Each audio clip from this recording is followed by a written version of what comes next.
Abortion కాదు, aborted. I got aborted through tablets. ఇప్పుడు ఈ ఎమ్మెల్యేకు మీకున్న రిలేషన్లో మీరు ఎందుకు ఎమ్మెల్యే వీడియో రికార్డింగ్ చేసుకోవాల్సి వచ్చింది? మంచిగా రిలేషన్ ఉన్నప్పుడు. మంచిగా లేదండి రిలేషన్.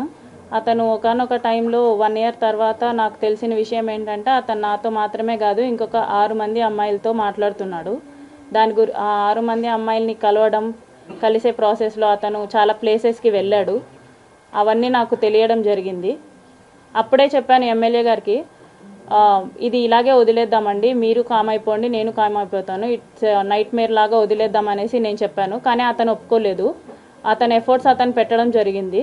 సో నా సేఫ్ సైడ్కి ఇఫ్ పెళ్ళి అన్నాడు, పెళ్ళి చేసుకుంటే వెల్ అండ్ గుడ్ అనుకున్నాను. సో నా సేఫ్ సైడ్కి నేను రేపు మోసం జరిగినా సరే, ఏది జరిగినా సరే నాకు చెప్పుకోవడానికి ఉండాలి కాబట్టి నేను రికార్డ్ చేసుకున్నాను. ఈ పెళ్ళి అనే టాపిక్ శ్రీధర్ వాళ్ళ మమ్మీకి ముందే తెలుసా? తెలుసండి, అందరికీ తెలుసు. ముక్కా ఫ్యామిలీకి తెలుసు, అరవా ఫ్యామిలీకి తెలుసు.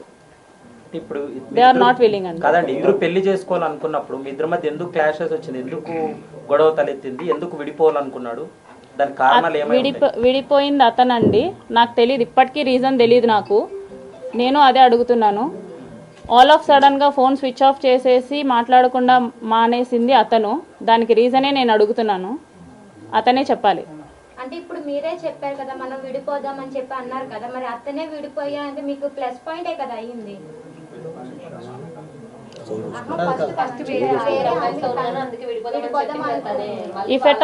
If at all he don't have the intention of marrying me, నా ఫ్యామిలీని టచ్ చేయాల్సిన అవసరం లేదు. వన్స్ ఈ 6 monthsలో అతను చాలా చేశాడు. నేను 1 year తర్వాత ఆ అమ్మాయిల గురించి తెలిసినప్పుడు నేను విడిపోదాం అనుకున్నప్పుడు నా ఫ్యామిలీని ఇన్వాల్వ్ చేయలేదు అతను. సో నా ఫ్యామిలీ జోలికి కూడా రాలేదు. మా హస్బెండ్తో మాట్లాడడం ఎలాంటివి జరగలేదన్నమాట. సో ఈ 6 monthsలో మా బ్రదర్తో మాట్లాడడం, మా హస్బెండ్తో మాట్లాడడం, మా హస్బెండ్ వాళ్ళ అక్కతో మాట్లాడడం, ఇవన్నీ చేశాడు. So if at all he don't have any intention of marrying me, నా ఫ్యామిలీని టచ్ చేసి ఉండేది కాదు. అంటే మీ ఎంటైర్ ఇష్యూలో ముక్క రూపానందరెడ్డి ఇన్వాల్వ్ అయ్యాడా? ఖచ్చితంగా ఇన్వాల్వ్ అయ్యారండి. ఆయన ఇన్వాల్వ్మెంట్ ఖచ్చితంగా ఉంది. వాళ్ళు ఎప్పుడు కంట్రోల్ చేస్తూనే ఉండేవాళ్ళండి శ్రీధర్ని. శ్రీధర్ నాతో చాలాసార్లు చెప్పి, డమ్మీ క్యాండిడేట్ అండి, అది రైల్వే కోడూరులో ఉన్న ఎవరికైనా తెలుస్తుంది.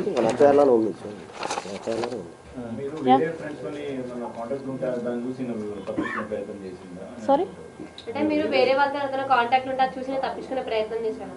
వేరే వాళ్ళతో కాంటాక్ట్ అంటే వేరే ఆయన వేరే వాళ్ళతో ఉన్నారు కదా, అట్లా మీరే అదే నేను ఎవరితో కాంటాక్ట్ ఉన్నారా లేరా? నేను ఎవరితో కాంటాక్ట్లో లేను. అది నా ఫోన్ తీసుకున్నప్పుడు అందరికీ అర్థమవుతుంది. ఇప్పటి వరకు రిలీజ్ అయిన వీడియోలో మీరు స్టార్టింగ్ నుంచి నన్ను బలవంతం చేశాడు, ఇబ్బంది పెట్టాడు, నన్ను ప్రతిసారి టార్చర్ చేసేవాడు. కానీ ఆ వీడియోలో ఎక్కడ కూడా మీరు భయపడ్డట్టు, బెదిరించినట్టు లేదు. చాలా హ్యాపీగా, సంతోషంగా ఒక లవ్ రిలేషన్ నడిచింది. నేను ఈ 1 yearలో జరిగింది నేను మీకు చూపించలేను, ఎందుకంటే నేను ఈ 1 year నేను అసలు రికార్డ్ అనేది చేయలేదు అతని గురించి ఎప్పుడైతే వేరే అమ్మాయిల విషయంలో బయటపడిందో అప్పటి నుంచే నేను రికార్డ్ చేసుకోవడం జరిగింది.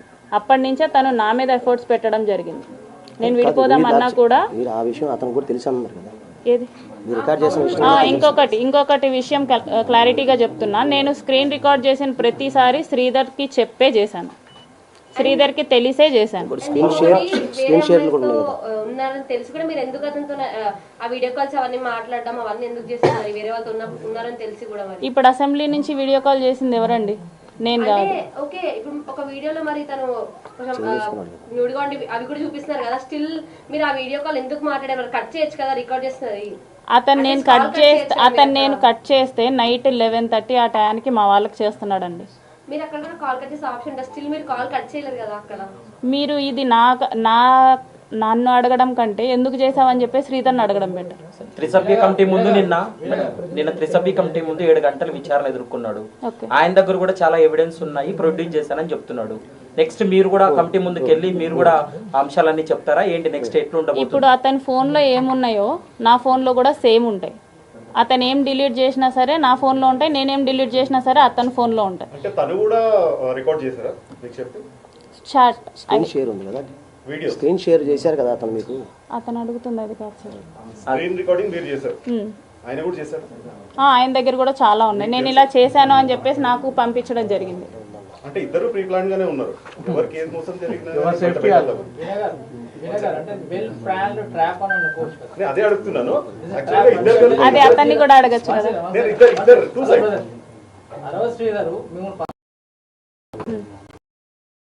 మీరు ఒక ఎడ్యుకేటెడ్ ఒక గవర్నమెంట్ ఎంప్లాయీ వెంటనే చేయొచ్చు. ఆ తర్వాత చాలా సంఘటన జరిగాయి, అప్పుడే చేయలేదు. అంటే మీరు ట్రాప్ చేయాలనే ఉద్దేశంతో ఇదంతా నడిపించాలనుకోవచ్చు. శ్రీధర్ని ట్రాప్ చేయాలంటే నాకు ఒక ప్రెగ్నెన్సీ కావాలి ట్రాప్ చేయడానికి. అడగాలన్నా కూడా అతన్ని ట్రాప్ చేయాలన్నా కూడా నాకు ఒక్క ప్రెగ్నెన్సీ చాలు. ఒక ప్రెగ్నెన్సీతో అవసరం లేదు కదా. నేను ఇంత కథ చేయాలనుకోలేదండి. అతని ఫోర్స్.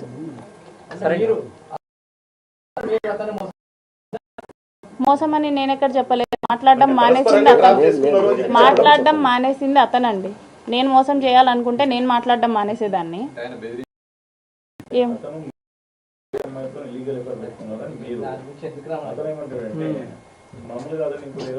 అది ఇన్వెస్టిగేషన్ చెప్పేసి నేను ప్రూవ్ చేయగలను. నేను వేరే వాళ్ళతో ఉన్నానని చెప్పేసి అతను ప్రూవ్ చేయగలడా? I'm asking. ఇప్పుడు ఏదైనా ఇన్వెస్టిగేషన్ లో ఉంది తేలుతుంది. That is it. సరే, ఇప్పుడు మీరు ఏం డిమాండ్ చేస్తున్నారండి? ఎందుకంటే ఇప్పుడు మీరు ఎలాగో పెళ్లి చేసుకోరు, ఆయన ఎలాగో కేసులు ఎదుర్కొంటున్నాడు, త్రిసభ్య కమిటీ ముందుకు వెళ్ళాడు. నెక్స్ట్ స్టెప్ ఏంటి? మీరు ఏం చేయబోతున్నారు?